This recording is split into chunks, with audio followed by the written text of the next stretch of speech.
www.attableek.com, the reviver of Iman. Alhamdulillah, nahmaduhu wa nasta'inuhu wa nastaghfiruhu wa nu'minu bihi wa natawakkalu alayhi wa na'udhu billahi min shururi anfusina wa min sayyiati a'malina. من يهده الله فلا مضل له ومن يضلل فلا هادي له ونشهد أن لا إله إلا الله وحده لا شريك له ونشهد أن سيدنا ومولانا محمدا عبده ورسوله صلى الله تعالى عليه وعلى آله وأصحابه وبارك وسلم تسليما كثيرا كثيرا. أما بعد، فأعوذ بالله من الشيطان الرجيم. بسم الله الرحمن الرحيم. اتل ما اوحي اليك من الكتاب واقم الصلاه ان الصلاه تنهى عن الفحشاء والمنكر ولذكر الله اكبر والله يعلم ما تصنعون. وقال تعالى: وامرت ان اكون من المسلمين وان اتلو القرآن فمن اهتدى فإنما يهتدي لنفسه ومن ضل فقل إنما أنا من المنذرين. وقال تعالى: إن الذين يتلون كتاب الله وأقاموا الصلاة وأنفقوا مما رزقناهم سرا وعلانية يرجون تجارة لن تبور ليوفيهم أجورهم ويزيدهم من فضله إنه غفور شكور. وقال النبي صلى الله عليه وسلم: من قرأ حرفا من كتاب الله تعالى فله به حسنة والحسنة بعشر أمثالها لا أقول ألف لام ميم حرف ولكن ألف حرف ولام حرف وميم حرف. وقال عليه الصلاة والسلام: إن القلوب تصدأ كما يصدأ الحديد إذا أصابه الماء وإن جلاءها كثرة ذكر الموت وتلاوة القرآن وفي رواية وذكر الله. وقال عليه الصلاة والسلام: قراءة القرآن في الصلاة أفضل من قراءة القرآن في غير الصلاة. صدق الله مولانا العظيم وصدق رسوله النبي الكريم ونحن على ما قال ربنا وخالقنا ورازقنا من الشاهدين والشاكرين والحمد لله رب العالمين. إن الله وملائكته يصلون على النبي يا أيها الذين آمنوا صلوا عليه وسلموا تسليما. صدر الشریف پڑھیں. اللهم صل على سيدنا محمد وعلى آل سيدنا محمد كما صليت على سيدنا إبراهيم وعلى آل سيدنا إبراهيم إنك حميد مجيد. اللهم بارك على سيدنا محمد وعلى آل سيدنا محمد كما باركت على سيدنا إبراهيم وعلى آل سيدنا إبراهيم إنك حميد مجيد. نہ ہو ممتاز کیوں اسلام دنیا بھر کے دینوں میں، نہ ہو ممتاز اسپیشل یونیک کیوں اسلام دنیا بھر کے دینوں میں، وہاں مذہب کتابوں میں یہاں قرآن سینوں میں، وہاں مذہب کتابوں میں یہاں قرآن سینوں میں. یہ کلام خدا جس کے سینے میں ہے، یہ کلام خدا جس کے سینے میں ہے معطر، مزہ اس کے جینے میں ہے، مزہ اس کے جینے میں ہے. رب نے نازل کیا لیلۃ القدر میں، رب نے نازل کیا لیلۃ القدر میں، تحفے مبارک اس مبارک مہینے میں ہے. پڑھتا جا چڑھتا جا یہ ندا آئے گی. یہ ترقی تلاوت کے زینے میں ہے، یہ ترقی تلاوت کے زینے میں ہے. اقرأ ورتقی ورتل كما كنت ترتل في الدنيا فإن منزلتك عند آخر آية تقرأها. حدیث شریف میں ہے. پڑھتا جا چڑھتا جا. ماشاء اللہ بہت مبارک جلسہ ہے. اللہ پاک اس جلسے کو قبول و مقبول فرمائے. مولانا واجب صاحب کی محنت کو قبول فرمائے. جہاں جہاں حفظ کلاس چل رہے ہیں اللہ ان سب کو قبول فرمائے. جو بچے حفظ کر رہے ہیں سب کے لیے اللہ آسان فرمائے. ان کے سینے میں قرآن محفوظ فرما دے. اور یہ بچے کہاں ہیں بھائی جنہوں نے حفظ کرنا ہے؟ انہوں نے کیا ماشاء اللہ. اللہ ان کے سینے میں قرآن پاک کو جب تک یہ زندہ رہیں محفوظ رکھے. اور قیامت کے روز اللہ ان کا حشر حفاظ کرام کے ساتھ فرمائے. دوستو بزرگوں، اردو چلے گا نا؟ ہاں جی، مفتی صاحب تو انگلش میں بہت بول دیے ہیں، تو میں اردو میں بولتا ہوں، ہاں جی، تو بیلنس ہو جائے گا انشاءاللہ۔ مفتی صاحب ماشاءاللہ بڑی اچھی باتیں کر رہے تھے، ہم کو ترغیب دے رہے تھے، بھئی سورہ تبارک الذی منہ پر کر لو، کریں گے منہ پر انشاءاللہ۔ ایک حدیث میں ہے، حضور نے فرمایا میرا جی چاہتا ہے کہ سورہ ملک میرے ہر امتی کے سینے میں ہو، ابن کثیر نے نقل کی ہے، تو اس کو محفوظ یاد کر لینا چاہیے۔ یہ حدیث سورہ ملک کے بارے میں بھی ہے اور سورہ یاسین کے بارے میں بھی ہے۔ فرمایا سورہ یاسین کے بارے میں بھی کہ میرا جی چاہتا ہے کہ سورہ یاسین میرے ہر امتی کو یاد ہو۔ تو آپ کوشش کریں گے نا بھائی؟ ہمارا جی چاہتا ہے کہ ہم حضور کی کوئی تمنا ہو، کوئی وش ہو تو اس کو ہم پورا کریں، کیونکہ ہم کوئی اور خدمت تو کر نہیں سکتے، حضور کی دعوت، بریانی کھلانا پلانا وہ تو نہیں کر سکتے، لیکن یہ تمنا تو پوری کر سکتے ہیں نا حضور کی۔ تو انشاءاللہ کوشش کریں گے سورہ یاسین یاد کرنے کی اور سورہ ملک یاد کرنے کی۔ رمضان میں انشاءاللہ یاد کر لو اس کو، بہت فائدہ ہوگا۔ ایک بات یاد آ گئی، ہمارے یہاں ایک ہمارے بزرگ ہیں 70 ایئرز کی ان کی عمر، حضرت نے ان کو کہا کہ اسماعیل بھائی سورہ یاسین یاد ہے؟ کہا نہیں حضرت یاد تو نہیں ہے۔ یاد کر لو نا۔ حضرت میں 70 ایئر کا بوڑھا ہو گیا، مجھے کیا یاد ہوگا؟ کر لو نا اسماعیل بھائی۔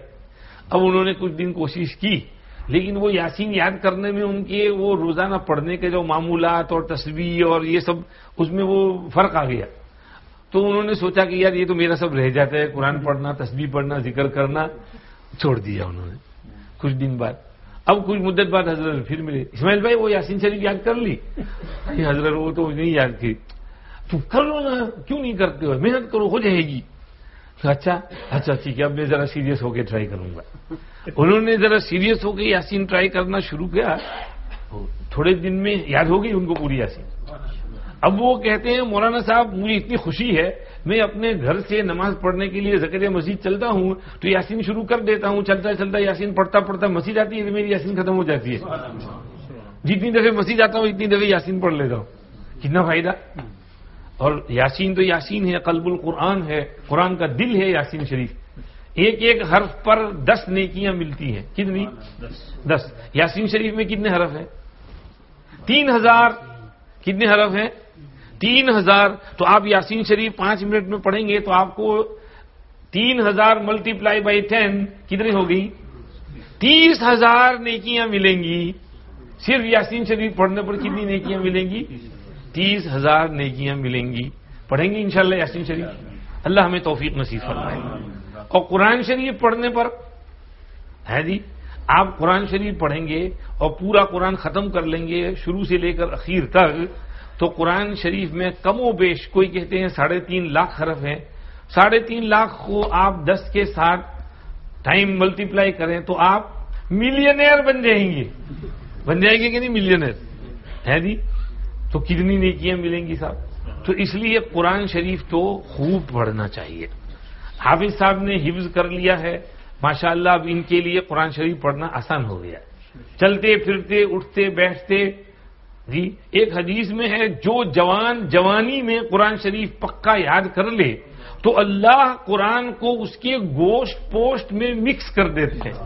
خلطہ بلحمہ ودمہ، حضور نے فرمایا من قرأ القرآن وهو فتی السن خلطہ بلحمہ ودمہ، حضور نے فرمایا اللہ پاک ان کے بھی گوشت پوش میں، قلب میں، ان کے روئے میں قرآن کو پیوست کر دے، تاکہ ان کو قرآن کا عشق اور قرآن کا شغف اور قرآن کی محبت حاصل ہو جائے، اور یہ چلتے پھرتے اٹھتے بیٹھتے اور جاگتے سوتے ہر حال میں قرآن شریف پڑھتے رہیں۔ ہمارے بعض مشائخ سوتے سوتے بھی قرآن شریف پڑھتے تھے۔ تحفہ حفاظ میں لکھا ہے، ہمارے پاکستان میں ایک حافظ صاحب تھے، جب وہ کھیتی کی فصل پک جاتی تو اس کی نگرانی کرنی ہوتی، تو وہ چلے جاتے اور کنویں کے پاس وہ لیٹے لیٹے قرآن شریف پڑھنا شروع کرتے۔ اب چور جو ہیں کھیتی چوری کرنے کے لیے آتے تو دیکھتے کہ قاری صاحب قرآن شریف پڑھ رہے ہیں، بھاگ جاتے۔ تو اب وہ ایک دفعے 2 دفعے 3 دفعے جب بھی آتے ہیں تو دیکھتے ہیں قرآن شریف، اور پھر دن کو دیکھتے ہیں تو قاری صاحب مزے سے اپنا کام کاج کر رہے ہوتے ہیں۔ تو انہوں نے کہا قاری صاحب یہ آپ سوتے کب ہیں؟ کہ ہم رات کو آتے ہیں تو تم قرآن پڑھ رہے ہوتے ہو اور دن کو بھی تم جاگ رہے ہوتے ہو۔ کہا اچھا رات کو تم آئے تھے؟ ہاں ہم آئے تھے، میں تو سو رہا تھا، قرآن پڑھتے پڑھتے سو گیا تھا۔ اچھا تو آپ سوتے سوتے قرآن؟ ہاں میں تو سوتا سوتا قرآن پڑھ رہا ہوں گا، لیکن تم لوگوں نے بتا دیا نالے کو، اب میں جاگ کے بیٹھوں گا۔ تو حقیقت میں وہ سوتے سوتے قرآن پڑھتے تھے، یعنی آواز سے قرآن پڑھتے پڑھتے سو جاتے تھے تو آنکھ بھی لگ جاتی، نیند بھی ہوتی اور قرآن بھی ان کا جاری رہتا۔ ایک حدیث میں مشکات شریف میں فرمایا تقرؤہ نائما ویقظان، جب قاری صاحب کا یہ قصہ سنتے ہیں تو وہ حدیث سمجھ میں آتی ہے کہ وہ سوتے سوتے بھی قرآن پڑھتے تھے، اور ہوتے تھے ایسے بہت سے مشائخ ایسے تھے کہ رمضان میں اتنا قرآن پڑھتے کہ جب وہ تھک جاتے تو پڑھتے پڑھتے وہیں پہ لیٹ جاتے، اور لیٹے لیٹے وہ آدھی اونگ میں قرآن شریف ان کا جاری رہتا، اور پڑھتے پڑھتے وہ جب اونگ سے اٹھتے تھے تو 2-3 سپارے وہ آگے بڑھ چکے ہوتے تھے، اور سوتے سوتے بھی قرآن پڑھتے تھے۔ تو قرآن شریف کے ساتھ تو ایسا شغف ہونا چاہیے کہ آدمی سوتا سوتا بھی قرآن شریف پڑھے۔ اور قرآن شریف پڑھنے کی تو بڑی فضیلتیں آئی ہیں۔ ایک حدیث شریف میں فرمایا جس گھر میں قرآن شریف پڑھا جاتا ہے، گھر میں قرآن شریف پڑھیں گے نا انشاءاللہ، جس گھر میں قرآن شریف پڑھا جاتا ہے اس گھر میں فرشتوں کی کثرت ہو جاتی ہے، اور اس گھر سے شیاطین بھاگ جاتے ہیں، اور اس گھر پر رحمتیں برستی ہیں، اور اس گھر میں خیر اور برکت آتی ہے، خیر اور برکت کثرت سے اس گھر کی طرف متوجہ ہوتی ہے۔ اور آگے فرمایا جس گھر میں قرآن شریف نہیں پڑھا جاتا اس میں فرشتوں کی بھیڑ بھی نہیں ہوتی، شیاطین کی بھیڑ ہو جاتی ہے، اور اس گھر میں پھر پریشانیاں آتی ہیں، زندگی تنگ ہو جاتی ہے اور حالات بگڑ جاتے ہیں۔ قرآن شریف سے گھر خالی ہے۔ فرمایا جس دل میں کچھ بھی قرآن شریف نہ ہو وہ دل ایسا ہے جیسے ویران گھر۔ ویران گھر میں تو سانپ ہوتے ہیں، بچھو ہوتے ہیں، کیڑے مکوڑے اور اس قسم کے جانور ویران آتے ہیں، تو پھر جس دل میں قرآن شریف نہیں ہے وہ بھی اس ویران گھر کی طرح اس میں کیڑے مکوڑے سانپ بچھو آئیں گے، وسوسے آئیں گے، شیطان اس میں گھسے گا اور وسوسے دوڑائے گا اور نفسانی تقاضے بھڑکائے گا اور انسان کو بہکائے گا۔ اس لیے قرآن شریف کی تلاوت کرنا بہت ضروری ہے۔ ایک حدیث شریف میں ارشاد فرمایا جس طرح لوہے پر پانی ٹپ ٹپ ٹپ ٹپ گرتا رہے تو دھیرے دھیرے اس لوہے پر زنگ چڑھ جاتا ہے، رسٹ آ جاتا ہے۔ ہماری گاڑیاں اب تو نہیں، پہلے تو بہت رسٹ ہو جاتا تھا گاڑیوں پر، تو گاڑیوں پہ رسٹ ہوتا تھا یہ پانی کی لگنے کی وجہ سے۔ تو اسی طرح ہمارے دل پر بھی جب گناہ گرتے رہتے ہیں تو اس پر رسٹ چڑھ جاتا ہے، زنگ آ جاتا ہے، زنگ آلود ہو جاتے ہیں۔ یہ جو پانی ٹپ ٹپ گرتا ہے تو ہمارے دل پر گناہ ٹپ ٹپ گرتے ہیں، ٹپ ٹپ ٹپ روزانہ آنکھ کا گناہ کیا، زبان کا گناہ کیا، کان کا گناہ کیا، ٹی وی دیکھا، موبائل پہ کچھ دیکھا، گڑبڑ سڑبڑ دیکھی، اور باہر گئے، کسی کے ساتھ انٹریکشن ہوا، خدا نخواستہ کوئی غلط کام کر لیا، حرام پیسہ کما لیا، کوئی ڈرگز میں انڈلج ہو گئی، کوئی شراب وراب سے کچھ لینا دینا ہو گیا، کوئی گیملنگ کے پیسے آ گئے، انٹرسٹ کے پیسے آ گئے، کوئی جھوٹ بول دیا، گالی بک دی، غیبت کر دی، زبان سے گناہ کر لیا، یہ سب گناہ ہمارے دل پر گرتے ہیں اور ہمیں محسوس ہو نہ ہو ان کا اثر دل پر پڑتا ہے، بہت گہرا اثر پڑتا ہے، وہ دھبے لگتے رہتے ہیں، کالے کالے دھبے اس میں لگتے رہتے ہیں، پھر دل ایک دم کالا ہو جاتا ہے۔ تو اس سیاہی کو اور اس زنگ کو دور کرنے کے لیے حضور نے فرمایا دو چیزیں ہیں، ایک فرمایا موت کو کثرت سے یاد کرو، اور دوسرا فرمایا قرآن شریف خوب پڑھو۔ قرآن شریف خوب پڑھیں گے، موت کو یاد رکھیں گے تو اس سے یہ دل کا زنگ جو ہے دور ہوتا جائے گا، دل صاف ہو جائے گا۔ جیسے کسی لوہے کو ٹریٹ کر دیں اور اس کے اوپر پالش لگا دیں، چمکا دیں اس کو، تو یہ آپ کے دل کا ٹریٹمنٹ ہو جائے گا۔ بعض مرتبہ چھوٹا موٹا ٹریٹمنٹ چل جاتا ہے اور بعض مرتبہ ذرا وہ ایکسٹینسو ٹریٹمنٹ کرنا پڑتا ہے اور اس کو اسپیشلسٹ کے پاس بھیجنا پڑتا ہے، وہ اس گاڑی کو اس لوہے کو ٹھیک کرتا ہے۔ تو ہمارے دلوں کو بھی اس اسپیشلسٹ ٹریٹمنٹ کی ضرورت ہے۔ تو یہ ٹریٹمنٹ ہوگا اللہ کے ذکر سے۔ ایک روایت میں ذکر اللہ کا لفظ آیا، تین چیزیں ہو گئی، ذکر اللہ، تلاوت قرآن اور موت کو یاد رکھنا۔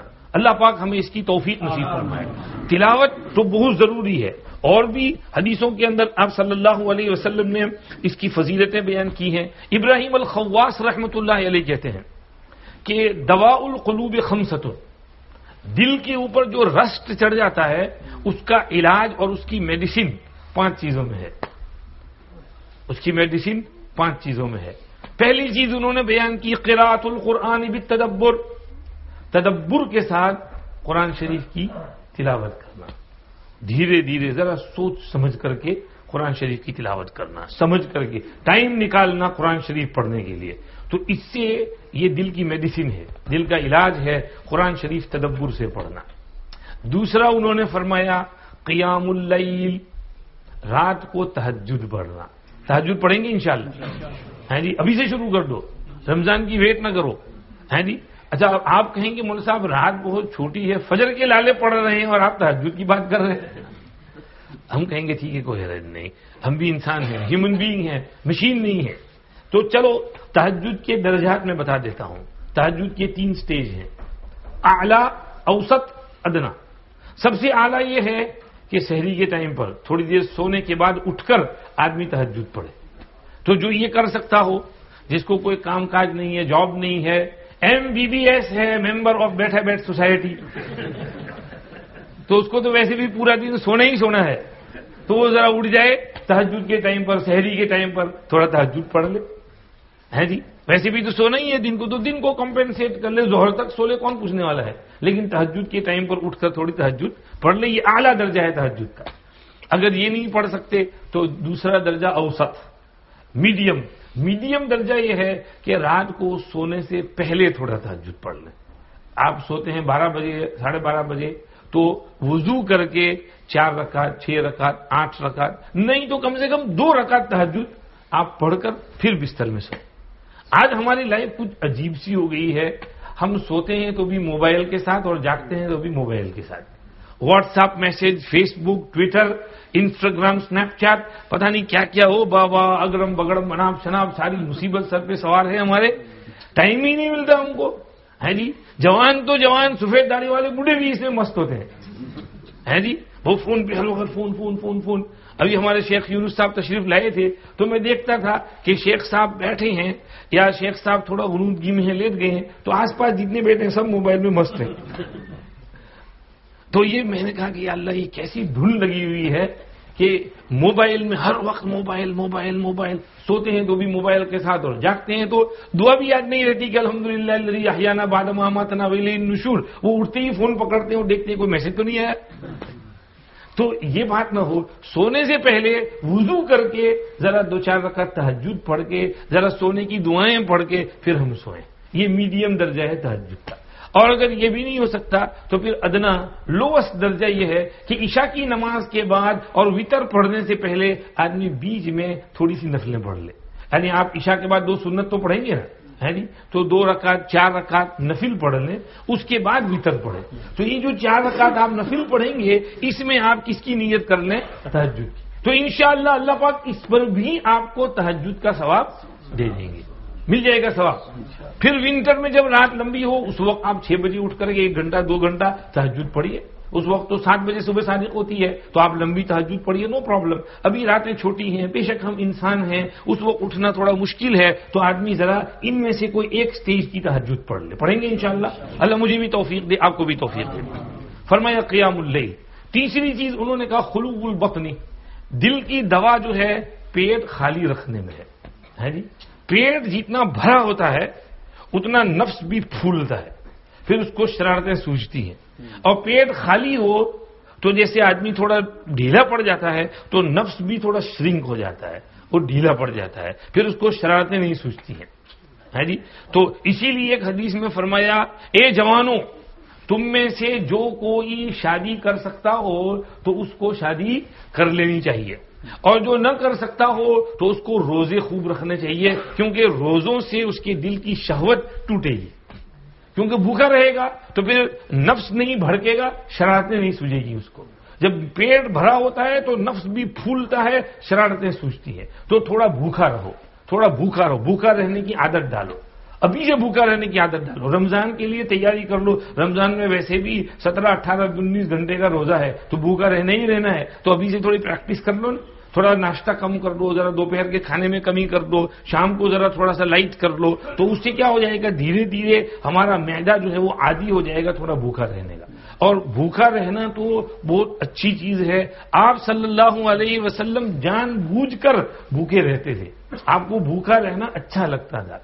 آپ کو آفر کیا گیا کہ آپ حضرت سلیمان علیہ السلام کی طرح سے بڑے شاہی پیغمبر بن کر کے زندگی گزاریں، بادشاہ والے پیغمبر بنے، مگر آپ نے کہا نا مجھے شاہی پیغمبر نہیں بننا ہے، مجھے تو ایسا بننا ہے کہ ایک دن کھاؤں تو شکر کروں، دوسرے دن بھوکا رہوں اور صبر کروں۔ حضور کو یہ زندگی پسند تھی۔ حضور نے فرمایا بھئی چند لقمے جو کمر سیدھی رکھیں وہ کافی ہے انسان کے لیے، اور یہ چیز ہم نے دیکھی۔ شیخ یونس صاحب کے ساتھ 5-6 دن ہم رہے تو وہ چند لقمے پہ ہی گزارا کرنا پڑتا تھا۔ ہم شیخ کو کھلاتے تھے، خدمت میں رہتے تھے، تو شیخ کے ساتھ چند لقمے جو ہم کو مل جاتے تھے وہی، بعد میں تو شیخ کے چھوڑ کر کے پیچھے کھانے کے لیے جانے کی ہمت نہیں پڑتی تھی کیونکہ پکڑے جاتے تھے، تو اس لیے وہ شیخ کے ساتھ جو چند لقمے مل گئے اس پہ گزارا ہوتا تھا۔ ہم سمجھ نہیں پڑتی تھی کہ ہم کیسے دن کاٹتے تھے، لیکن الحمدللہ کوئی تکلیف نہیں، بشاشت کے ساتھ خدمت بھی کرتے تھے۔ بلکہ شب برات کا روزہ تو حضرت نے بغیر سحری کے بھوکے پیٹ رکھا، اور ہم نے بھی بھوکے پیٹ رکھا۔ کل مغرب کے بعد جو کھایا تھا وہی اب دوسرے دن مغرب کی افطار کے وقت کھایا پیا، تو پتہ بھی نہیں چلا کہ ایک وقت کیسے گزر گیا۔ ہم لوگوں کو چونکہ عادت پڑ گئی ہے بہت کھانے کی، اس لیے معدہ جو ہے وہ نفس طلب کرتا ہے، کھاؤ کھاؤ کھاؤ، اور ہم بھی بھرے جا بھرے جا بھرے جا۔ حضور نے فرمایا اگر بہت کھانا ہو تو پھر ایسا کرو کہ 3 حصے کر لو، ہے جی، ایک حصہ کھانے کا، دوسرا حصہ پانی کا، اور تیسرا حصہ سانس کا۔ اور پیٹ کا معدہ جو ہے نا وہ صرف اتنا چھوٹا ہے جتنی یہ میری مٹھی ہے جی، لیکن ہم لوگ اس مٹھی کو بھرے جاتے ہیں، ہم سمجھتے ہیں وہاں کوئی بلون رکھا ہوا ہے اس کو اسٹریچ کر لو، وہ پھول رہے گا، جتنا اسٹریچ کریں گے اسٹریچ ہو جائے گا، پھر ہمارا پیٹ بھی باہر نکل آتا ہے۔ تو یہ تو نہیں، حضور نے فرمایا ایک مٹھی جتنا اسٹمک ہے تو اس میں 1/3 کھانا، 1/3 پانی اور 1/3 سانس۔ ہم لوگ ہمارے میں کلپ سن رہا تھا ایک عرب عالم کی، وہ کہہ رہے تھے بھائی رمضان کا مہینہ سامنے آ رہا ہے جی، ہم لوگوں نے تو ایسا بنا رکھا ہے کہ رمضان کا مہینہ روزے کا نہیں، رمضان کا مہینہ کھانے کا مہینہ ہے۔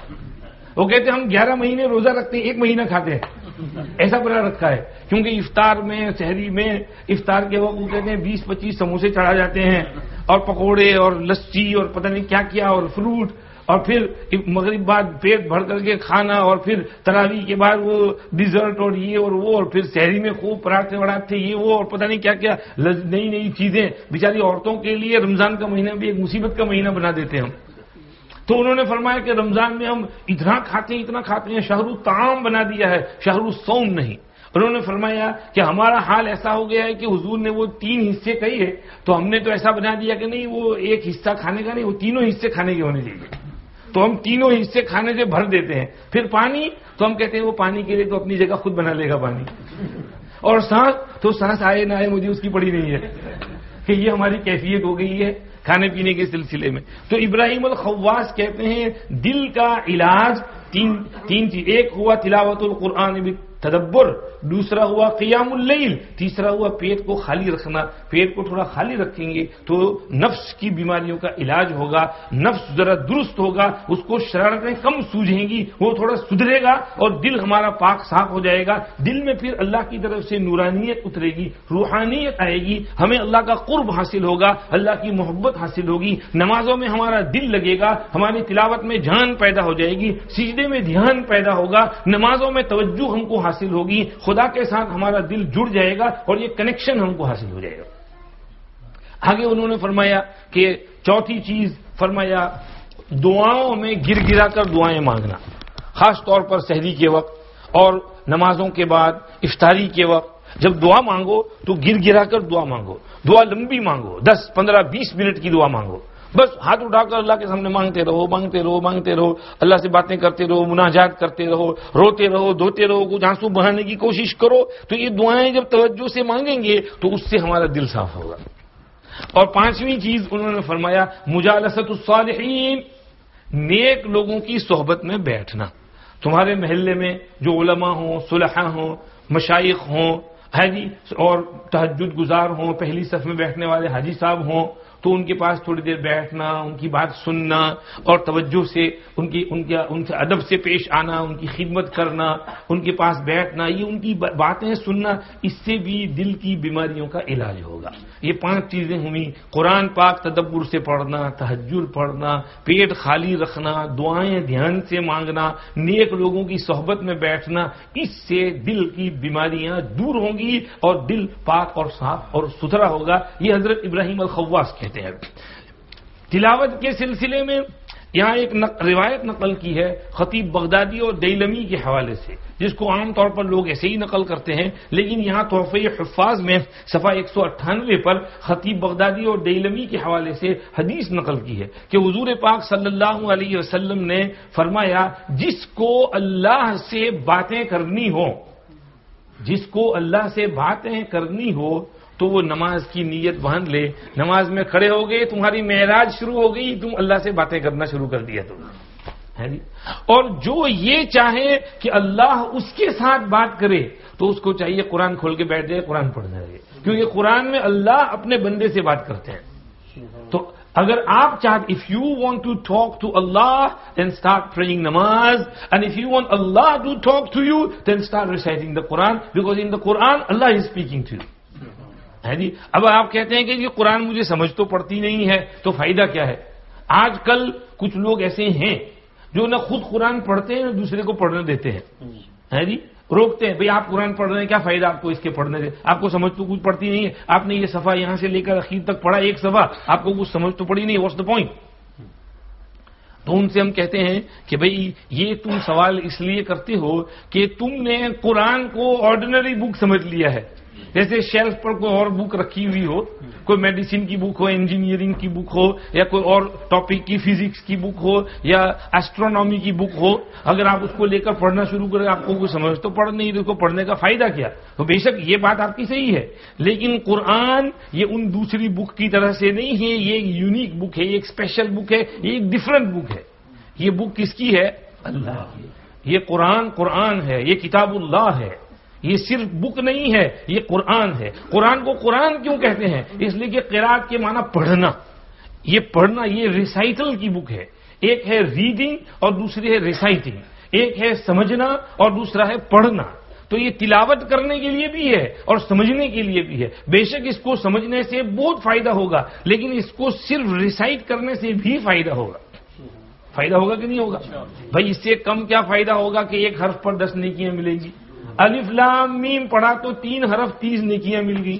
ابھی بتایا یاسین پڑھا تو 3000 حرف 30,000 نیکیاں مل گئی۔ بھلے آپ کو یاسین کا ایک حرف بھی سمجھ نہ پڑے لیکن 30,000 نیکیاں مل گئی کہ نہیں؟ یہ قرآن کس کا کلام ہے؟ اللہ کا کلام ہے۔ آپ اس کو پڑھیں گے تو ثواب ملے گا، اور ثواب کے علاوہ اللہ خوش ہوں گے، اللہ خوش ہوں گے۔ بھئی ہم سب چاہتے ہیں کہ اللہ خوش ہو جائے، ہے کہ نہیں؟ بھئی ہم عبادت کیوں کرتے ہیں، نماز کیوں پڑھتے ہیں؟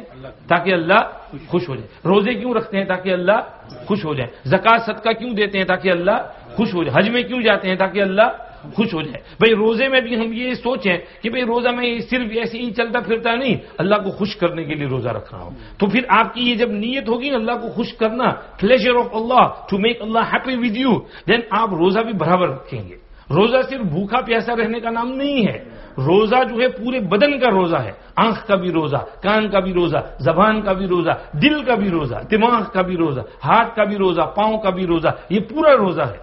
یعنی آپ پوری باڈی کو کنٹرول میں کر لیں اور اللہ کے حکم کے مطابق پوری باڈی کو یوز کریں تو یہ آپ کا کمپلیٹ روزہ ہوگا، اور اس میں جو اسپرچویلٹی ہے روزے کی جو روحانیت ہے وہ آپ کو حاصل ہوگی، اور آپ کی اسپرچویلٹی انہانس ہو جائے گی۔ روزے کی غرض اللہ نے بیان کی ہے، لعلکم تتقون۔ یہ لعلکم تتقون کب حاصل ہوگا؟ جب آپ کا روزہ 100% پراپر ہوگا، تب آپ کو یہ حاصل ہوگا۔ تو اس لیے یہ روزہ جو ہے اس کی بھی حکمت اور اس کی غرض اللہ کو خوش کرنا ہے۔ تو قرآن پاک پڑھنے کی غرض بھی کیا ہے؟ اللہ کو خوش کرنا ہے۔ حافظ بننے کی غرض بھی کیا ہے؟ اللہ کو خوش کرنا ہے۔ تو اگر آپ اس نیت سے پڑھیں گے اللہ خوش ہو جائیں گے، ہے جی۔ ایک دفعہ میں اپنی زکریا مسجد میں شام کے وقت گیا، بچوں کے مکتب کا ٹائم تھا، عصر کی نماز تو 7:30 8 بجے تھی، 5 بجے کا وقت تھا، پوری مسجد خالی۔ میں نے دیکھا ایک کونے میں ایک سوڈانی صومالی بھائی بیٹھ کے قرآن شریف پڑھنے میں مست ہے اور مزے سے قرآن شریف پڑھے جا رہا ہے۔ اللہ اکبر، پوری خالی مسجد میں اس ایک آدمی کو قرآن شریف پڑھتا دیکھ کر مجھے کچھ عجیب کیفیت طاری ہو گیا، حال طاری ہو گیا۔ اتنی خوشی ہوئی جس کا کوئی حساب نہیں۔ میں نے کہا اللہ اکبر، یہ کوئی اس وقت مسجد میں سب اپنے کام میں مست ہے اور یہ اللہ کا بندہ جو دیکھو تو قرآن شریف کے اندر مست ہے اور مزے سے قرآن پڑھ رہا ہے۔ اور ہم تو ایک مخلوق ہیں. جب ہم کو اتنی خوشی ہوئی, بتاؤ خالق کو کتنی خوشی ہوئی. اللہ تو دیکھتے ہیں نا اس بندے کو کہ میرا بندہ بیٹھ کے قرآن شریف پڑھ رہا ہے, تو اللہ کتنے خوش ہو جائیں گے. تو آپ قرآن شریف پڑھیں گے, اللہ کا کلام ہے, تو یہ نہ سمجھو کہ مجھے سمجھ تو نہیں پڑتی ہے تو اوپر سے نیچے پڑھنے کا کیا فائدہ. بہت فائدہ ہے, ایک ایک حرف پر نیکی مل رہی ہے, اور آپ کے اللہ, آپ کے خالق, آپ کے مالک اور آپ کے سب کچھ آپ سے خوش ہو رہے ہیں, آپ سے راضی ہو رہے ہیں. اس لیے اس نیت کے ساتھ قرآن شریف پڑھنا ضروری ہے, اور یہ آپ پڑھیں گے تو بہت فائدہ ہوگا. اور ایک حدیث شریف میں وارد ہوا کہ 5 اوقات میں اللہ کی رحمت بہت زور سے برستی ہے. ایک تو جب قرآن شریف دھیان سے پڑھا جا رہا ہو, اس وقت اللہ کی رحمت بہت زور سے برستی ہے. دوسرے جب اذان دی جا رہی ہو, اس وقت اللہ کی رحمت برستی ہے. اسی لیے اذان کے وقت باتیں نہیں کرنی چاہیے, چپ بیٹھ کے اذان کا جواب دینا چاہیے. ہے جی, بس ایک قصہ سنا دیتا ہوں. آپ نے ہارون رشید کا نام تو سنا ہے, ان کی بیگم زبیدہ خاتون. اس کے بارے میں ایک جگہ پڑھا ہم نے کہ زبیدہ خاتون کا انتقال ہوا, کسی نے خواب میں دیکھا. بہت اچھے اچھے خواب دیکھے ان کے بارے میں, کیونکہ بہت نیک خاتون تھی, بہت نیک خاتون تھی, بہت نیکیاں کرتی تھی. تو کسی نے ان سے پوچھا کہ زبیدہ کیا حال چال ہے تمہارے بارے میں, کیا ہو. اللہ کے سامنے پیشی ہوئی. اللہ پاک نے مجھ سے کہا زبیدہ کیا لائی ہو میرے لیے. میں نے کہا وہ نہر زبیدہ لائی ہوں, میں نے اس میں ملینز آف درہم خرچ کیے تھے اور پانی چلایا تھا حاجیوں کے لیے. فرمایا اس میں کیا ٹوپ پھوڑ دیا تو نے, میں نے تجھے پیسے دیے تھے, تو نے نہر بنائی, وہ کو اور بھی بنا دیتا. فرمایا میں قرآن محل لائی ہوں. زبیدہ خاتون نے اپنے شاہی محل میں قرآن محل بنایا تھا. اس میں 100 باندیاں رکھی تھی جن کی باریاں تھیں, اور پورا دن 24 گھنٹے وہاں تلاوت قرآن کی آواز آتی رہتی. فرمایا اس میں بھی کیا بات ہوگی, وہ تو نے پیسے سے باندیاں رکھی تھی, مجھے کوئی خاص ایسا عمل چاہیے جو خاص میرے لیے تو لائی ہو. میں نے کہا اللہ میرے پاس ایسا تو کوئی عمل نہیں ہے جو خاص آپ کے لیے ہو. اللہ نے فرمایا اچھا چلو, تیرا ایک عمل مجھے بہت پسند آیا تھا, اس پر میں تیری بخشش کرتا ہوں. ایک دن تو کھانے کے لیے بیٹھی, بھوک لگی ہوئی تھی, گرم گرم ٹیسٹی کھانا سامنے آیا, تو ابھی نوالا بنا کے منہ میں رکھنے والی تھی کہ اذان کی آواز کان میں پڑی, اللہ اکبر اللہ اکبر. تو نے فوراً وہ نوالا نیچے رکھ دیا, اپنے سر پہ دوپٹہ اوڑھ لیا, بیٹھی رہی, اذان کا جواب دیتی رہی. اذان پوری ہوئی, لا الہ الا اللہ, اذان کی دعا پڑھی اللہم رب ہذہ الدعوۃ التامہ والصلاۃ القائمہ, اور اس کے بعد درود شریف پڑھا, دعا مانگی, اس کے بعد تو نے کھانا شروع کیا. تو مجھے تیرا یہ عمل اتنا پسند آیا کہ اس پر میں تیری بخشش کرتا ہوں. تو جب اذان ہو رہی ہو اس وقت باتیں نہیں کرنے کی, کیونکہ اس وقت اللہ کی رحمت بہت زور سے برس رہی ہوتی ہے, تو ہم ادھر ادھر متوجہ رہیں, یہ اچھا نہیں ہے. اللہ کی رحمت اپنے دل میں لینا چاہیے. تو قرآن پڑھتے وقت جب اذان ہو رہی ہو اس وقت اور بھی کچھ مواقع بیان کیے. ایک حدیث شریف میں آپ صلی اللہ علیہ وسلم نے ابو ذر غفاری رضی اللہ عنہ سے کہا, یا ابا ذر, نصیحتیں کچھ کی. اس میں فرمایا علیک بتلاوت القرآن فإنہ نور لک فی الارض وذخر لک فی السماء.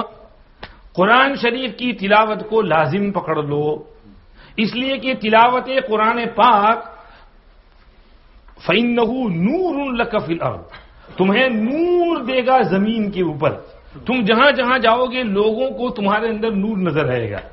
جو قرآن شریف بہت پڑھتا ہے اس کے چہرے پر ایک خاص نورانیت ہوتی ہے. جو تہجد میں اٹھ کر قرآن شریف پڑھتا ہے اس کے چہرے پر تہجد کا ایک خاص نور ہوتا ہے. اندازہ ہوتا ہے کہ یہ تہجد گزار آدمی ہے, یہ پہلی صف میں نماز پڑھنے والے حاجی صاحب تہجد گزار آدمی ہے, وہ تہجد کا نور نظر آتا ہے.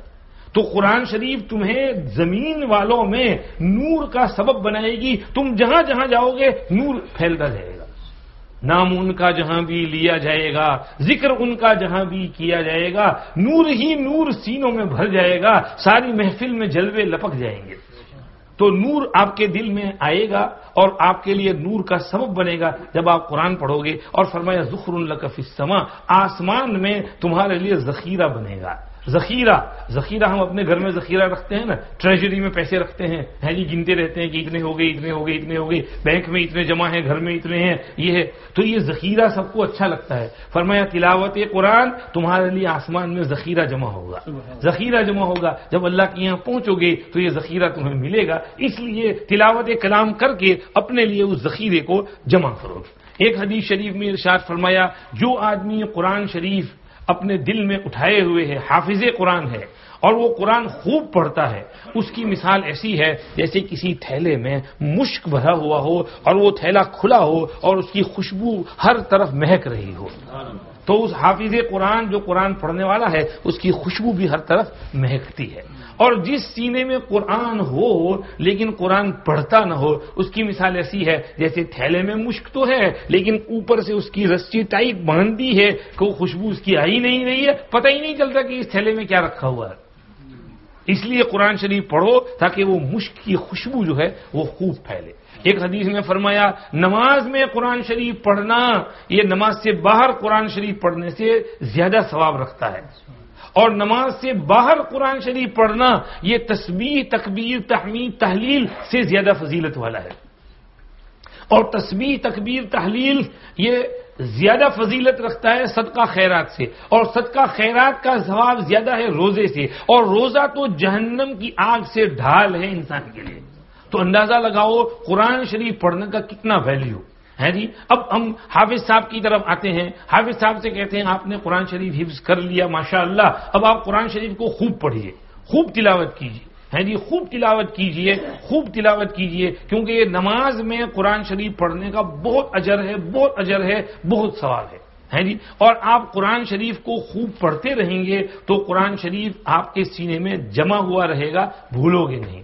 ایک حدیث شریف میں فرمایا بھئی قرآن شریف اور صاحب قرآن کی مثال ایسی ہے جیسے اونٹ اور اس کا مالک، اگر وہ اونٹ کو باندھ کر رکھے گا تو وہ اونٹ وہیں پر رہے گا، لیکن اگر اس اونٹ کو کھلا چھوڑ دے گا تو تھوڑی دیر میں اونٹ کھڑا ہو کر بھاگ جائے گا۔ بکری نہیں بھاگتی ہے، لیکن اونٹ ایسا جانور ہے کہ وہ انڈیپینڈنٹ ہے، وہ کھڑا ہو کے پھر چلا جاتا ہے، پھر جنگل میں فارسٹ میں اپنے وہ چرتا رہتا ہے، پانی پیتا رہتا ہے، اس کو کسی کا ڈر نہیں ہے۔ بکری تو ڈرتی ہے اس لیے قریب رہتی ہے، لیکن اونٹ بھاگ جاتا ہے، اس لیے حضور نے اونٹ سے اس کی مثال دی، اور فرمایا صاحب قرآن بھی اگر قرآن کو باندھ کر رکھے گا تو قرآن اس کے پاس محفوظ رہے گا، اور اگر نہیں پڑھے گا، ڈھیلا چھوڑ دے گا تو پھر دھیرے دھیرے قرآن اس کے دل سے رخصت ہو جائے گا جیسے وہ اونٹ بھاگ جاتا ہے۔ اس لیے فرمایا قرآن شریف جب آپ نے حفظ کر لیا ہے تو اب اس کو خوب اچھی طرح سے پڑھو، کثرت سے پڑھو، خاص طور پر رمضان میں۔ میں عموماً حفظ کے بیان میں کہتا ہوں کہ بھئی حافظ قرآن کو 3 چیز کو لازم پکڑنا چاہیے: تلاوت، تہجد، تراویح۔ حافظ قرآن کو تلاوت بھی خوب کرنی چاہیے، تہجد بھی خوب پڑھنی چاہیے، بلکہ رمضان کے مہینے میں تو اخیر عشرے میں باجماعت تہجد پڑھا رہا ہوں۔ حضرت مدنی رحمۃ اللہ علیہ کے یہاں ہوتی تھی، کچھ ساتھی ہوں اعتکاف میں بیٹھے ہوں تو باجماعت یہاں تہجد پڑھو، تھوڑی سی مختصر سی جماعت ہو، کوئی اس میں کراہیت نہیں، تداعی وغیرہ نہ ہو، اعلان وغیرہ نہ کریں، جو آگے اعتکاف والوں کے لیے فیسلٹی ہوگی۔ قرآن شریف پڑھو، حرم شریف میں بھی ہوتا ہے آخری عشرے میں تہجد کے اندر، مکے میں مدینے میں تہجد، تو اس میں تھوڑا سا ذرا سا مسئلہ ہے اختلاف، لیکن کوئی حرج نہیں ہے، معتکفین کے لیے فیسلٹی ہے، کوئی اور آ کے شامل ہونا چاہے شامل ہو جائے۔ تہجد میں قرآن پڑھیے، آپ کی مسجد میں ایک رونق بڑھ جائے گی، قرآن کا نور در و دیوار پر نظر آئے گا۔ شیخ یونس صاحب ایک جگہ گئے، وہاں انہوں نے ایک نئی جگہ خریدی تھی، اس میں کچھ مدرسہ وغیرہ بنانے والے تھے، تو شیخ خود دعا کے لیے لے گئے، فرمایا ان دیواروں پر کفر کی ظلمت نظر آ رہی ہے، بچوں کو بلاؤ یہاں قرآن پڑھاؤ۔ تو کچھ بچوں کو بلایا، قرآن شریف زور زور سے پڑھا گیا، فرمایا ان دیواروں پر سے کفر کی ظلمت چھٹتی ہوئی نظر آ رہی ہے، دیکھو قرآن کا نور دیواروں پہ نظر آ رہا ہے۔ یہ اللہ والوں کو یہ چیزیں مکاشفہ میں نظر آتی ہیں۔ تو قرآن شریف کو خوب پڑھیے اور اس سے اپنا قلب بھی منور کیجیے، تلاوت بھی خوب کیجیے، تہجد میں بھی خوب پڑھیے، اور جو نہیں پڑھ سکتے ہیں وہ کسی حافظ کے پیچھے تہجد میں کھڑے ہو جائیں اور تہجد پڑھیں۔ حضرت شیخ الہند مولانا محمود حسن دیوبندی رحمۃ اللہ علیہ حافظ قرآن نہیں تھے، لیکن رمضان کے مہینے میں تراویح سے فارغ ہونے کے بعد آپ فوراً پھر نوافل شروع فرما دیتے، اور حفاظ آتے جاتے، حافظ بدلتے جاتے، اور حضرت پیچھے ویسے کے ویسے کھڑے رہتے، پوری رات تہجد میں گزارتے، ایک حافظ، پھر دوسرا حافظ، پھر تیسرا حافظ، پھر چوتھا حافظ، اور اخیر میں رات میں جب سحری کے وقت حضرت بیٹھتے تو پاؤں اتنے سوجے ہوئے ہوتے تھے، جب اس کو دیکھتے کہ یہ پاؤں سوج گئے ہیں فرماتے الحمدللہ ایک غیر اختیاری سنت ادا ہوئی، الحمدللہ ایک ایسی سنت ادا ہوئی جو ہمارے اختیار میں نہیں ہے۔ حضور کے پاؤں بھی سوج جاتے تھے تہجد میں، حضور تہجد میں بہت قرآن پڑھتے تھے، بعض مرتبہ 1/3 قرآن تک پڑھ جاتے تھے۔ فرمایا ایک نماز شروع کی، سورہ بقرہ پوری پڑھ گئے، سورہ آل عمران پڑھ گئے، سورہ نساء، سورہ مائدہ، وہاں جا کے پھر حضور نے رکوع فرمایا، ایک رکعت میں یہ پورے 6 سپارے حضور نے پڑھے۔ تو تلاوت تو حضور بہت کرتے تھے، تو آپ خود تہجد پڑھیے، نہیں پڑھ سکتے کسی حافظ کو لے لیجئے، ان کے پیچھے کھڑے ہو کر کے لمبی تہجد پڑھیے اور تراویح کا اہتمام کیجئے، اس سے قرآن آپ کا جم جائے گا، سیٹ ہوگا، محفوظ ہوگا، قرآن کے انوارات اور برکات حاصل ہوں گے۔ اب آگے رہ گئے حفظ کی فضیلت، وہ تو مفتی صاحب نے بھی سنائی، حفظ کی تو بہت فضیلتیں ہیں جی۔ ایک فضیلت تو حافظ کے لیے، دوسری اس کے ماں باپ کے لیے، تیسرے اس کے استاد کے لیے، اور چوتھے اس کے رشتہ داروں کے لیے، اور پانچویں پوری کمیٹی اور کمیونٹی کے لیے، سب کے لیے فضیلتیں وارد ہوئی ہیں، ہے جی۔ حافظ کے لیے تو کیا فرمایا ہے جی، کیا فرمایا؟ ابھی جو ہم نے کہا، پڑھتا جاؤ اور چڑھتا جاؤ، جہاں تمہارا قرآن ختم ہوگا وہاں تمہارا درجہ ہوگا۔ اور فرمایا میدان حشر میں حافظ جب آئے گا تو وہ اللہ پاک اس کو کس کے ساتھ کھڑا کریں گے؟ ان فرشتوں کے ساتھ جو لوح محفوظ کی حفاظت اوپر کر رہے ہیں آسمان پر، ساتوں آسمان پر اوپر لوح محفوظ ہے نا، اس کی جو حفاظت کرنے والے فرشتے ہیں، الماہر بالقرآن مع السفرۃ الکرام البررہ، تو اس حافظ قرآن کو اللہ ان کے ساتھ کھڑا رکھیں گے۔ کیوں؟ مناسبت کیا ہے؟ اوپر وہ لوح محفوظ کی حفاظت کر رہے ہیں آسمان پر، اور زمین پر یہ قرآن پاک کی حفاظت کر رہے ہیں۔ انا نحن نزلنا الذکر وانا لہ لحافظون۔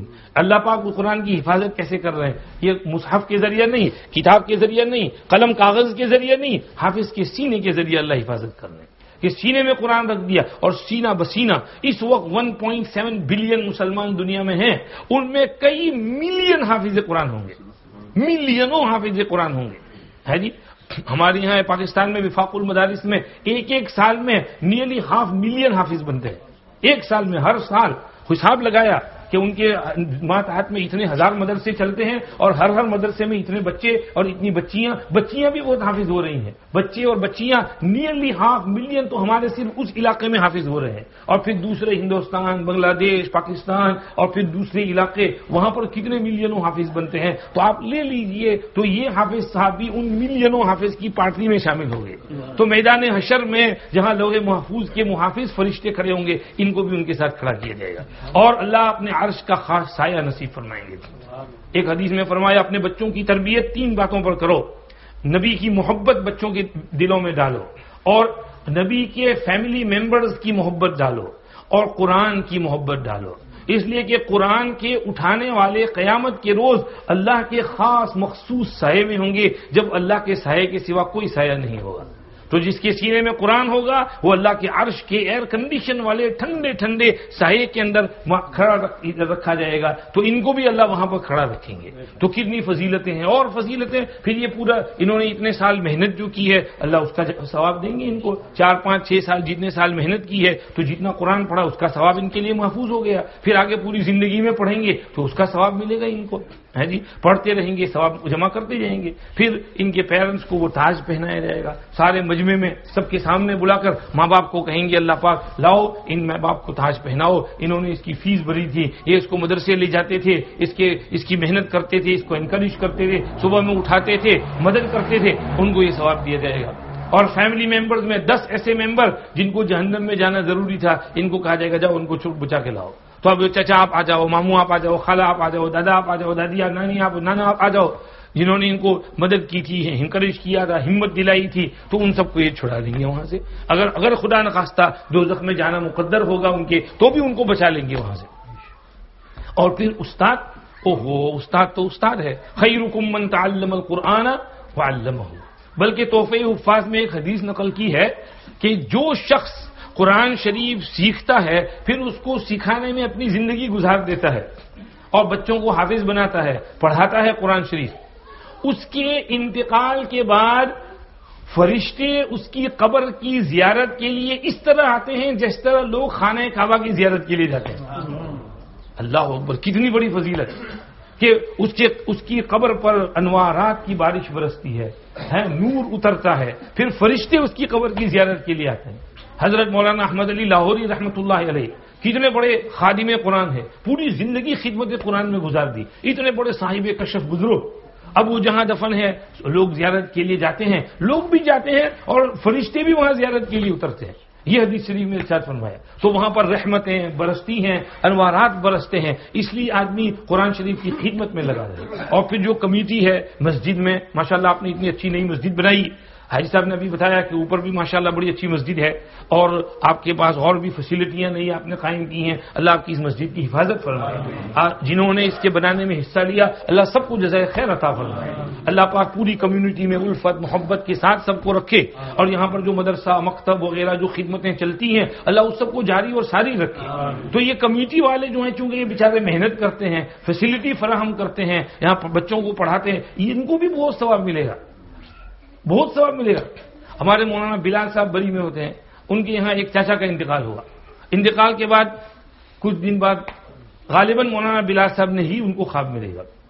کیا حال چال ہے چاچا؟ چاچا کہنے لگے وہ سویٹ کام آ گئی. سویٹ کام آ گئی.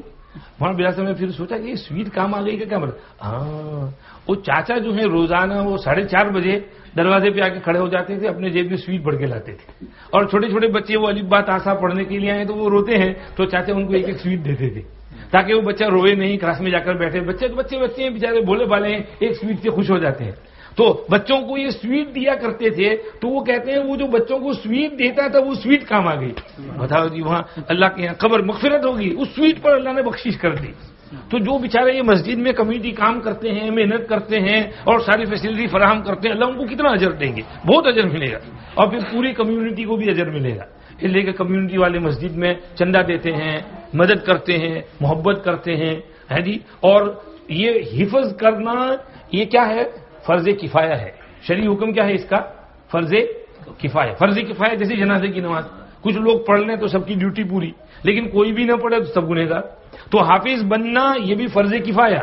اگر کوئی بھی حافظ نہ بنے تو پوری کمیونٹی گنہگار لیکن کچھ حافظ بن گئے تو سب کا فرض کفایہ ادا ہو گئے. تو یہ سب پوری کمیونٹی کے لیے فرض کفایہ ادا کر رہے ہیں تو سب کا فائدہ ہو رہا ہے حافظ بننے سے. تو سب کے لیے اللہ نے اس میں اجر اور ثواب رکھا ہے. اللہ پاک ہم سب کو یہ پورا اجر اور ثواب نصیب فرمائے. اور حافظ صاحب نے جو قرآن ختم کیا ہے اللہ ان کے پڑھنے کو محنت کرنے کو قبول فرمائے اور ان کے سینے میں جب تک یہ زندہ رہیں قرآن شریف کو محفوظ رکھے اور ان کو آگے چل کر کے قرآن شریف سمجھنے عالم بننے اور اس راہ میں آگے قرآن شریف کی خدمت کرنے کی بھی اللہ ان کو توفیق نصیب فرمائے. اور جیسے پہلے سے ہم نے یہ شروع سے یہ کہا تلاوت تو آپ تلاوت کا اہتمام کریں گے انشاءاللہ. ابھی سے شروع کر دو قرآن شریف آپ کا ابھی سے شروع کر دو.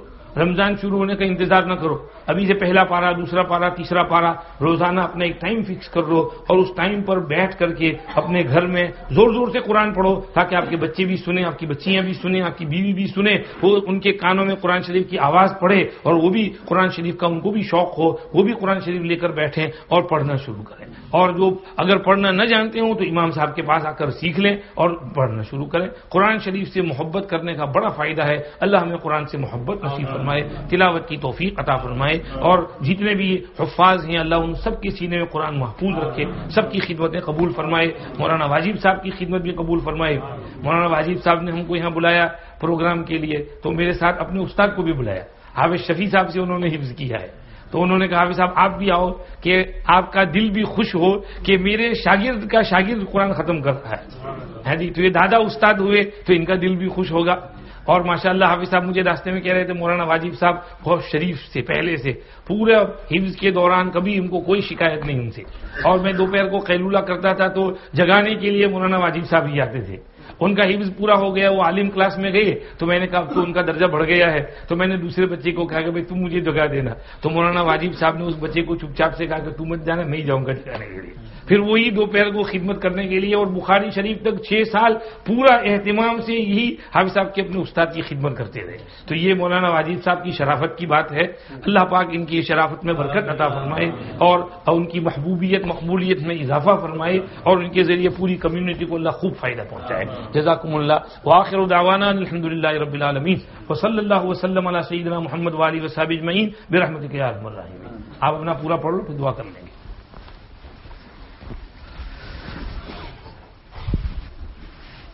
السلام علیکم ورحمۃ اللہ وبرکاتہ. وعلیکم السلام.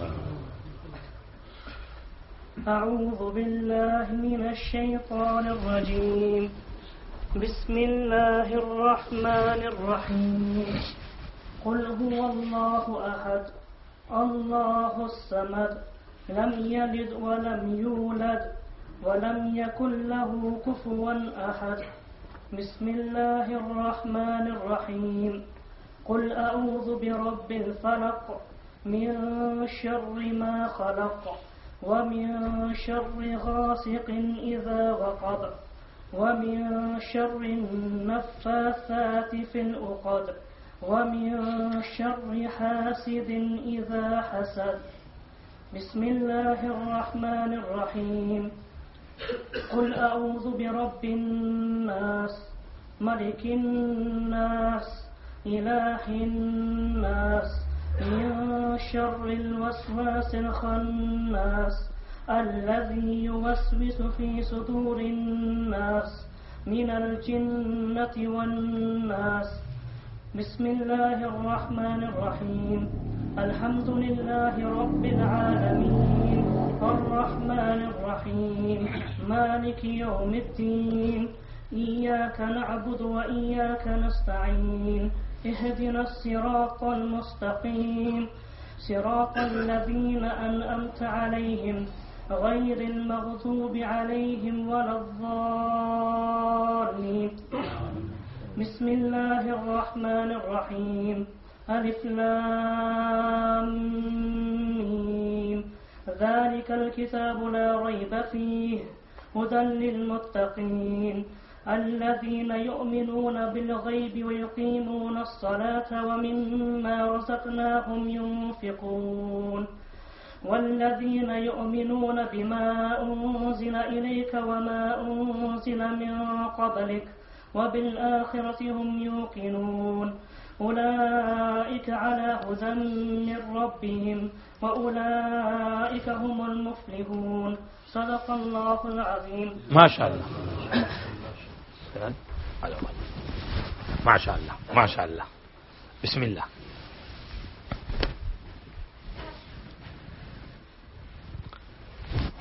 نیچے جائے گا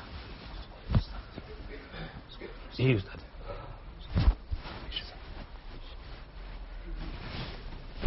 حافظ صاحب آ جاؤ. ماشاء اللہ پکڑو. ماشاء اللہ پکڑو اس کو.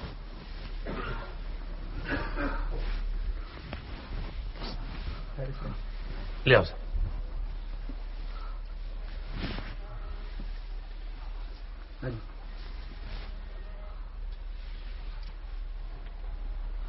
ماشاء اللہ مبارک کرے اللہ پاک کے لیے. دعا کر لیں صاحب.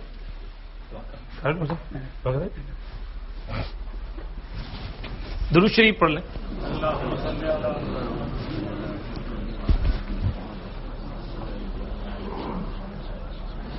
سبحانك اللهم وبحمدك نشهد أن لا إله إلا أنت نستغفرك ونتوب إليك. اللهم لك الحمد كله ولك الشكر كله ولك الملك كله بيدك الخير كله وإليك يرجع الأمر كله لا نحصي ثناء عليك أنت كما أثنيت على نفسك. اللهم صل وسلم وبارك على سيدنا محمد وعلى آل سيدنا محمد عبدك ورسولك النبي الأمي نبي الرحمة كما تحب وترضى عدد ما تحب وترضى كل ما ذكره الذاكرون وكل ما غفل عن ذكره الغافلون. جزى الله عنا سيدنا محمد صلى الله عليه وسلم ما هو أهله. اللهم ربنا آتنا في الدنيا حسنة وفي الآخرة حسنة وقنا عذاب النار. ربنا لا تؤاخذنا إن نسينا واخطأنا. ربنا ولا تحمل علينا إصرا كما حملته على الذين من قبلنا. ربنا ولا تحملنا ما لا طاقة لنا به واعف عنا واغفر لنا وارحمنا أنت مولانا فانصرنا على القوم الكافرين وانصرنا على القوم الظالمين وانصرنا على القوم المنافقين وانصرنا على القوم الحاسدين. رب اغفر وارحم وأنت خير الراحمين. رب اغفر وارحم وأنت خير الراحمين.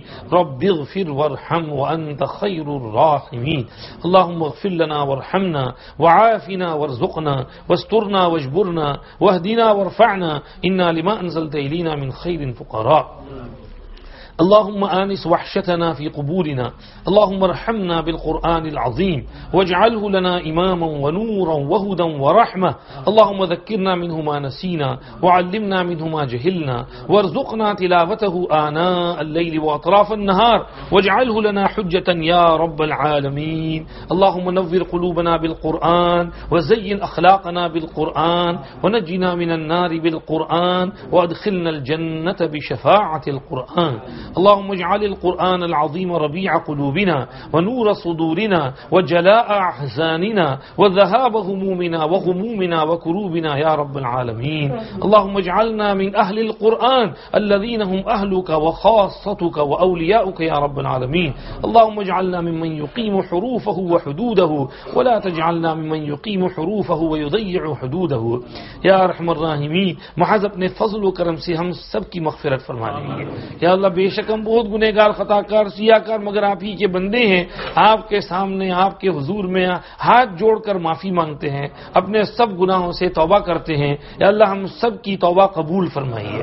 یا اللہ ہمیں ہمارے صغیرہ گناہ بھی معاف فرمائیے, کبیرہ گناہ بھی معاف فرمائیے. جو جان بوجھ کر دیے وہ بھی معاف فرمائیے, جو بے خبری میں ہو گئے وہ بھی معاف کر دیجیے, جو رات کے اندھیروں میں کیے وہ بھی معاف کر دیجیے, جو دن کے اجالے میں کیے وہ بھی معاف کر دیجیے, جو ٹیلی ویژن پر کیے وہ بھی معاف کر دیجیے, جو کمپیوٹر پر کیے وہ بھی معاف کر دیجیے, جو موبائل پر گناہ کیے وہ بھی معاف کر دیجیے, جو باہر سڑک پر کیے آفس میں کیے وہ گناہ بھی معاف کر دیجیے. ہمارے خلوت والے گناہ بھی معاف کر دیجیے اور جلوت والے گناہ بھی معاف کر دیجیے. یا اللہ پوری امت کی مغفرت فرما دیجیے. یا اللہ پوری امت کی بخشش فرما دیجیے. ہمارے ماں باپ کی مغفرت فرما دیجیے. ہمارے بھائی بہنوں کی, بیوی بچوں کی, رشتہ داروں کی, دوست احباب کی, متعلقین کی, متوسلین کی, محبت رکھنے والوں کی, اس بستی کے تمام مسلمانوں کی, دنیا بھر کے تمام مسلمانوں کی, ہمارے تمام مرحومین کی مغفرت فرما دیجیے, بخشش فرما دیجیے, معاف کر دیجیے, رحم کر دیجیے, کرم کر دیجیے. ہدایت کی ہواؤں کو عام فرما دیجیے.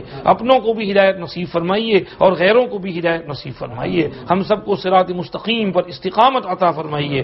ایمان کی حلاوت نصیب فرمائیے, ذکر کی لذت نصیب فرمائیے, قرآن کی تلاوت نصیب فرمائیے, آپ کا دھیان استحضار, آپ کا خوف نصیب فرمائیے. یا اللہ رمضان کا مبارک مہینہ سامنے ہے, روزے برابر رکھنے کی توفیق عطا فرمائیے, تراویحاں پوری 20 رکعت پڑھنے کی توفیق عطا فرمائیے. یا اللہ تلاوت کی کا خوب شوق اور شغف نصیب فرمائیے اور تلاوت کلام پاک کی برکات سے ہم سب کو مالا مال فرمائیے. پروردگار عالم اس وقت حافظ صاحب نے قرآن شریف ختم کیا ہے, یا اللہ انہوں نے اتنے سالوں تک جو محنت کی ہے اس کو قبول فرمائیے. ان کے استاد کی محنت قبول فرمائیے, ان کے ماں باپ کی محنت قبول فرمائیے. ان کے سینے میں جب تک یہ زندہ رہے قرآن شریف کو محفوظ فرمائیے. یا اللہ قرآن شریف کو خوب پڑھنے, پھر اس کو سمجھنے, پھر اس پر عمل کرنے کی بھی توفیق عطا فرمائیے. قرآن پاک کی نشر و اشاعت اور اس کی خدمت کرنے کے لیے بھی قبول فرمائیے. قیامت کے روز ان کا حشر قرآن کے خدام اور حفاظ کے ساتھ فرمائیے. اور یا اللہ ان کے لیے اس کو مبارک فرمائیے اور ان کے پورے خاندان کے لیے اس کو مبارک فرمائیے. یا اللہ یہاں پر اور جتنے دنیا بھر میں مساجد میں, مدارس میں, مکاتب میں بچے حفظ کر رہے ہیں, سب کا سینہ قرآن کے لیے کھول دیجیے اور سینے میں جو ضیق اور تنگی ہے اس کو دور فرما دیجیے اور سینوں میں انشراح اور شرح صدر پیدا فرمائیے. اور یا اللہ خوب شرح صدر کے ساتھ قرآن پاک جم کر پڑھنے اور یاد کرنے کی ان کو توفیق عطا فرمائیے. یا اللہ سوسائٹی میں جتنے ڈسٹریکشنز ہیں ان سے ان کی حفاظت فرمائیے. اسکول کے ماحول کی خرابی سے ان کی حفاظت فرمائیے. یا اللہ گھریلو اور باہر ماحول کی خرابی سے بچائیے, بری صحبت سے بچائیے. اور یا اللہ نیک لوگوں کی صحبت میں رہ کر نیک عمل کرنے کی توفیق عطا فرمائیے. ہمارے نوجوان نسلوں پر رحم فرمائیے. ہمارے نوجوان نسلوں کے دین کی, ایمان کی حفاظت فرمائیے, عصمت اور عفت کی حفاظت فرمائیے. ہر قسم کے ماحول کی برائی سے ان کی حفاظت فرمائیے.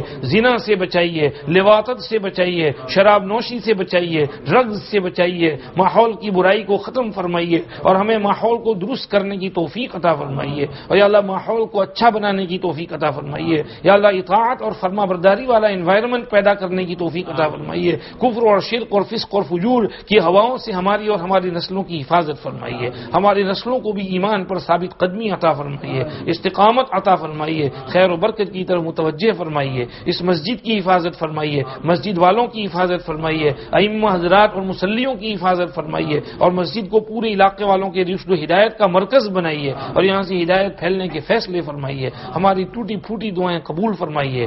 اللہ ہمیں پوری امت میں جتنے بیمار ہیں سب کو شفا عطا فرمائیے. جو مقروض ہیں قرض سے چھٹکارا عطا فرمائیے. بے اولاد ہیں نیک صالح اولاد عطا فرمائیے. فرمائیے، شادیوں میں رکاوٹیں ہیں دور کر کے اچھے رشتے مہیا فرمائیے، اولاد نہیں ہے نیک صالح اولاد عطا فرمائیے، اولاد ہے اور نافرمان ہو گئی ہے ان کو یا اللہ توبہ کرنے کی توفیق عطا فرمائیے، ماں باپ کی خدمت کر کے ان کی دعائیں لینے کی توفیق عطا فرمائیے، یا اللہ جن کے پاس روزگار نہیں اچھا روزگار جاب نصیب فرمائیے، جن کے پاس جاب ہے بزنس ہے ملکت ہے اس کی حفاظت فرمائیے، برکت نصیب فرمائیے، بے برکتی سے حفاظت فرمائیے، مسلمان جہاں جہاں مظلوم ہیں ظلم سے نجات عطا فرمائیے، سیریا کے مسلمانوں پر رحم فرمائیے، فلسطین اور عراق کے مسلمانوں پر رحم فرمائیے، ہمارے ہندو پاک افغان برما بنگال روہنگیا یا اللہ سینٹرل افریقہ ایشیا سب جگہ مسلمانوں پر رحم فرمائیے، مظالم کا خاتمہ فرمائیے، یا اللہ امن و امان چین سکون والی فضا قائم فرمائیے، ظالموں کے حق میں ہدایت ہے تو نصیب فرمائیے، نہیں ہے تو چن چن کر ان کا خاتمہ فرمائیے، ظلم کی فضا کو ختم فرمائیے، پیس کی فضا کو قائم فرمائیے،